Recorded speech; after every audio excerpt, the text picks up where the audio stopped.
Le gouvernement a une priorité, mesdames et messieurs, c'est d'interdire des vocables, d'interdire que le mot steak soit employé par les véganes. Il n'y aura plus de steak de soja français. Ni d'escalope, ni de jambon végétal, et pas non plus de saucisses ou de lardons. Le gouvernement français interdit l'utilisation de certains mots pour les produits végétaux. C'était une demande de nos éleveurs, a commenté le Premier ministre Gabriel Attal sur son compte X, ex-Twitter. En 2022, Interbev, organisme de la filière bovine, présentait l'interdiction de l'appellation steak végétal comme, je cite, une avancée majeure en matière de transparence de l'information délivrée aux consommateurs. Je rappelle que seuls les produits français sont concernés.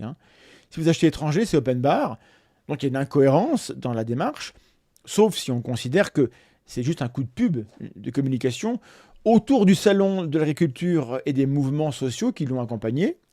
Je vous laisse juger, c'est de la politique, ça m'intéresse peu, en tout cas c'est pas mon travail.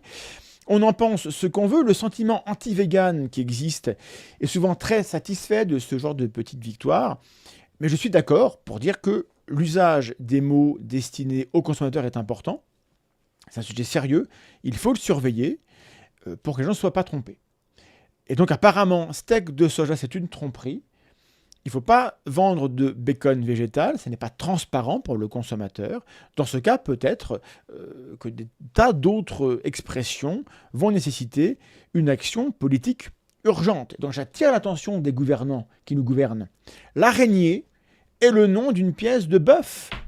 On parle aussi de noix de veau, et moi j'ai peur que ce soit très trompeur pour le consommateur, il faut qu'on arrête immédiatement.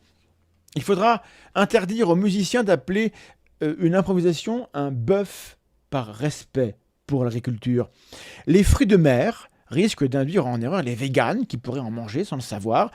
Donc il faudra les renommer au plus tôt, bien sûr. Les produits laitiers méritent d'être protégés. Et donc on est embêté évidemment par le lait d'amande, par le lait de coco, la crème de soja, mais aussi par le lait démaquillant, la crème épilatoire, le beurre de cacahuète ou le fromage de tête.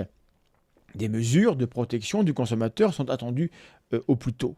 La queue de cheval dans vos cheveux porte-t-elle bien son nom? L'Assemblée nationale devra certainement sera amenée à se prononcer prochainement.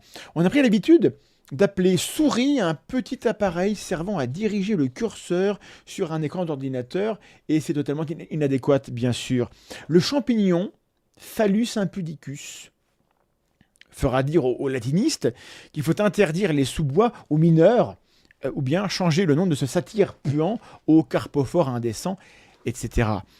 etc. Vous aurez compris, bien sûr, qu'on ne va pas pouvoir tenir en cage le langage, il va toujours s'enfuir, et il va se permettre des incongruités que les locuteurs vont gérer sans que ça pose de problème. Ce genre de conflit est très pratique, me semble-t-il, parce que ça prend de la place et du temps de cerveau disponible, on en parle, ça énerve les gens à un degré absurde, ça les oppose sur un terrain sans quasiment aucun enjeu, sans espoir de réellement faire évoluer les pratiques. Ça ressemble à de la manipulation politique. Et vous savez quoi? Je suis le premier à admettre que les véganes ont un militantisme qui est parfois abusif. Je ne suis pas végane, je suis végétarien non pratiquant personnellement. Mais vouloir jouer le jeu du purisme sémantique est contraire à l'inventivité de la culture française et à la vitalité de notre langue. L'Académie française, par exemple, malgré tous ses efforts, ne réussit pas à transformer le français en une langue morte, stable, qui ne bouge plus, et dont les gouvernants ne feront pas mieux. Ils devraient le savoir, et s'ils le savent, c'est un peu de l'enfumage. Voilà, c'était mon analyse des choses. Soyons un peu critiques de ce qui se passe. C'est une polémique inutile. Il y avait certainement d'autres choses plus importantes dans les revendications des agriculteurs. Et c'est ça que j'ai retenu. Comme quoi, ils ont réussi leur coup, finalement.